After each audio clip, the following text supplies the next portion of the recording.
So this week, guys, we've got a bit of a different video for you. We're usually outside sharing workouts, but this week what we're going to share with you is what separates an average trainer from an awesome trainer.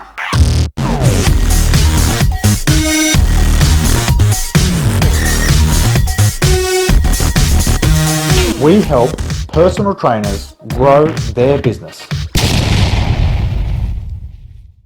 G'day guys, Travis and Johnny here from Fitness Education Online, and thank you for joining us for another YouTube video this week. So when we're looking at what separates a good trainer from a great trainer, it isn't just the workouts. It does come down to the trainer themselves, because for example, if I'm running a session and Jono's running a session, we could run the exact same workouts and someone can leave one session thinking it was awesome and the other person can leave the other session thinking it was no good. So what is it that makes a trainer amazing? What we've got here is some examples of what an amazing trainer would say and some examples of what an average trainer will say. I'll go through both of them, and as I'm going through, have a bit of a think if you can see the difference. We'll start with the average trainer. So an average trainer will say things like this. All right guys, you're doing awesome. Hey guys, with your push-ups, if they're getting hard, do them on the knees. If they're too easy, do them on your toes. Hey guys, with your squats, just make sure you're putting your weight on your heels and sticking your hips back. Hey guys, we're almost there, last 1 minute, keep going. So they're the sort of things an average trainer would say. And not saying they're bad, we use them every now and then and we'll show you how to use them. But let me just put a slight twist on that and show you the things that an amazing trainer would say. So an amazing trainer would say something like, Jono, awesome push-ups, but hey, you're probably too strong to do them on your toes there. I want you to clap with it as well and jump. Hey, Travis, awesome push-ups. I want you to get a bit more range of motion there. Just drop down to your knees so you get a full range of motion there. Hey, Jono, awesome squats. You're doing really well. Let me just adjust you a little bit there to get you into position. Awesome, that's perfect. All right, Travis, almost there. 5 seconds. Keep doing your push-ups. 4. Come on, Travis. 3. Keep going, Travis. 2. Keep going, Travis. 1. Awesome, well done.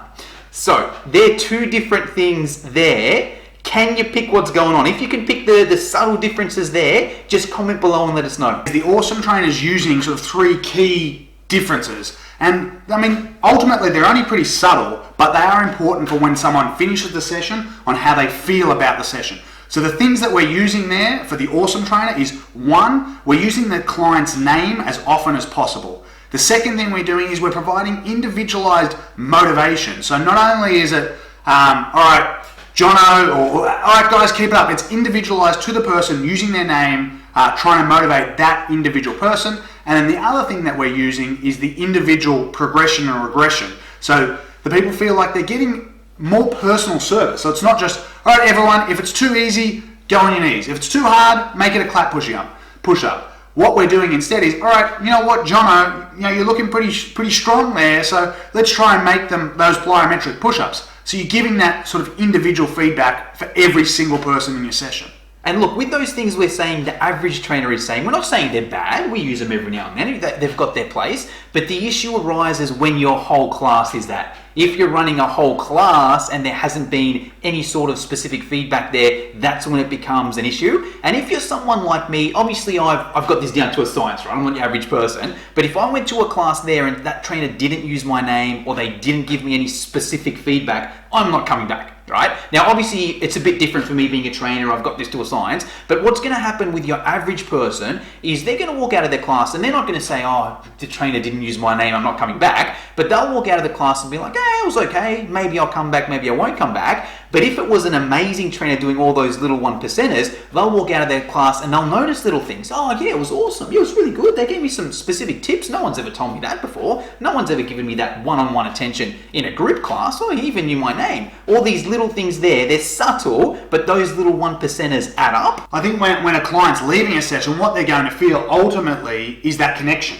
They're going to feel a connection to the trainer and a connection to the session, which allows them to leave feeling happier and more motivated to continue on, right? Yeah, and the way I look at these sessions here, say I'm running a boot camp and there's 20 people in there. Say it's a 60-minute boot camp, there's 20 people in there. What I find a lot of trainers do is they look at it, okay, there's 20 people, I'm going to sit back and sort of watch the whole group and say general stuff so that everyone can sort of get a little bit. The issue with that is no one really gets anything out of it because it's not specific. I look at it the other way and I'm like, okay, if this is a 60-minute session, there's 20 people, each person is going to get 3 minutes of my one-on-one time. It's not like, okay, here's the clock, I'll spend 3 minutes with Travis, now 3 minutes with Brenda, but okay, cool, 10, 20 seconds with Travis, okay, 10, 20 seconds with Brenda, okay, 10, 20 seconds with this person, okay, this person needs a bit more help, I'll give him 30 seconds now, okay, bit with that person, okay, look back, who haven't I spoken to, this person here, so that at the end of the session, if I add it up, okay, I've spent 2 or 3 touch points with each person here, and I've spent a couple minutes with each person there, so I know that it's a personalized service. Well, I think the big difference between that is the difference between like